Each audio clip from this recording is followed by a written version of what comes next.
एक घर में एक बेटी ने जन्म लिया। जन्म होते ही मां का स्वर्गवास हो गया। बाप ने बेटी को गले से लगा लिया। रिश्तेदारों ने लड़की के जन्म से ही ताने मारने शुरू कर दिए कि पैदा होते ही मां को खा गई मनहूस। पर बाप ने कुछ नहीं कहा। अपनी बेटी को, बेटी का पालन पोषण शुरू किया। खेत में काम करता और बेटी को भी खेत ले जाता, काम भी करता और भागकर बेटी को भी संभालता। रिश्तेदारों ने बहुत समझाया कि दूसरा विवाह कर लो, पर बाप ने किसी की नहीं सुनी और पूरा ध्यान बेटी की ओर रखा। बेटी बड़ी हुई, स्कूल गई, फिर कॉलेज, हर क्लास में फर्स्ट आई। बाप बहुत खुश होता, लोग बधाइयां देते। बेटी अपने बाप के साथ खेत में काम करवाती, फसल अच्छी होने लगी। रिश्तेदार ये सब देखकर चिढ़ गए। जो उसको मनहूस कहते थे वो सब चिढ़ने लग गए। लड़की एक दिन अच्छा पढ़ लिख कर पुलिस में एसपी बन गई। एक दिन किसी मंत्री ने उसको सम्मानित करने का फैसला लिया और समागम का बंदोबस्त करने के आदेश दिए। समागम उनके ही गांव में रखा गया। मंत्री ने समागम में लोगों को समझाया कि बेटा बेटी में फर्क नहीं करना चाहिए। बेटी भी वो सब कर सकती है जो बेटा कर सकता है।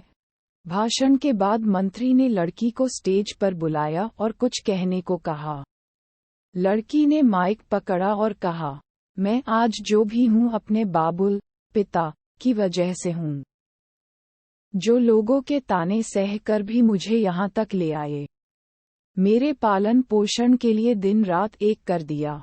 मैंने माँ नहीं देखी और न ही कभी पिता से कहा कि माँ कैसी थी, क्योंकि अगर मैं पूछती तो बाप को लगता कि शायद मेरे पालन पोषण में कोई कमी रह गई।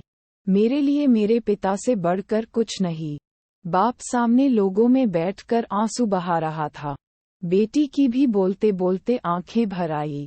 उसने मंत्री से पिता को स्टेज पर बुलाने की अनुमति ली। बाप स्टेज पर आया और बेटी को गले लगाकर बोला, रोती क्यों है बेटी, तुम तो मेरा शेर पुत्र है।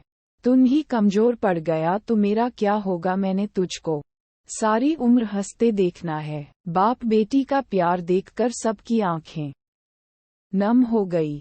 मंत्री ने बेटी के गले में सोने का मेडल डाला।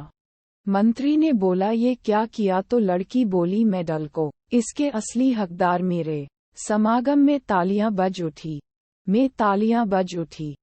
यह उन लोगों के लिए सबक है जो बेटियों को चार दीवारी में रखना पसंद करते हैं, पर ये फूल बाहर खिलेंगे अगर आप पानी लगाकर इन फूलों की संभाल करोगे।